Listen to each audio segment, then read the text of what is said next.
Supreme court ने हाल ही में एक अहम फैसला सुनाते हुए साफ कर दिया है कि SC/ST अत्याचार निवारण अधिनियम 1989 के तहत दर्ज मामलों में अग्रिम जमानत आसानी से नहीं मिलेगी।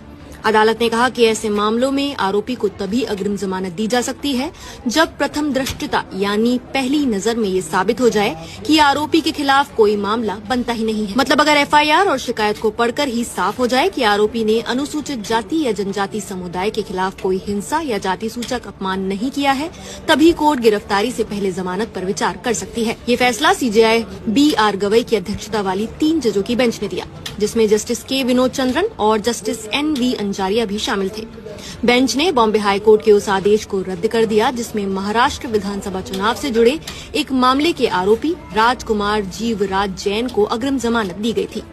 इस मामले में शिकायतकर्ता किरण ने आरोप लगाया था कि 2024 के विधानसभा चुनावों के दौरान घुले जिले में एक झड़प हुई जिसमें दलित परिवार पर हमला किया गया और जाति सूचक गालियां दी गई। नवंबर 2024 में दर्ज FIR के आधार पर सत्र न्यायालय ने आरोपी को राहत देने से इनकार कर दिया था, लेकिन बाद में बॉम्बे हाई कोर्ट ने मामले को राजनीति से प्रेरित बताते हुए आरोपी को अग्रिम जमानत दे दी। सुप्रीम कोर्ट ने अब इस आदेश को पलटते हुए साफ कहा कि शिकायत की सामग्री को देखते हुए अपराध का मामला बनता है, इसलिए अग्रिम जमानत नहीं दी जा सकती।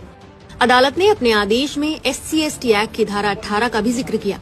ये धारा साफ तौर पर कहती है कि इस अधिनियम के तहत दर्ज मामलों में दंड प्रक्रिया संहिता यानी CRPC की धारा 438 जो अग्रिम जमानत से जुड़ी है लागू नहीं होती।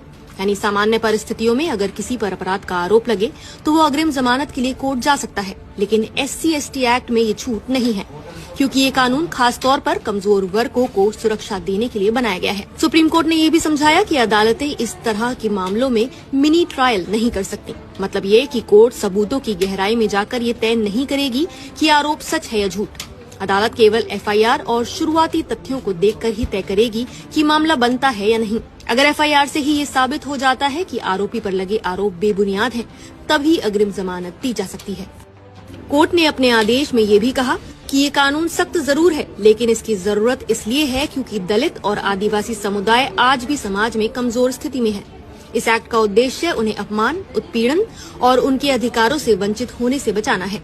सुप्रीम कोर्ट ने ये भी कहा कि धारा 18 इस अधिनियम की आत्मा है और ये समाज के उन समुदायों के लिए संवैधानिक समानता और सामाजिक न्याय सुनिश्चित करती है। इस फैसले से साफ है कि आगे से अगर कोई आरोपी ये कहकर अग्रिम जमानत लेगा कि उस पर लगाया गया मामला झूठा है, तो उसे ये साबित करना होगा कि FIR से ही कोई अपराध नहीं बनता।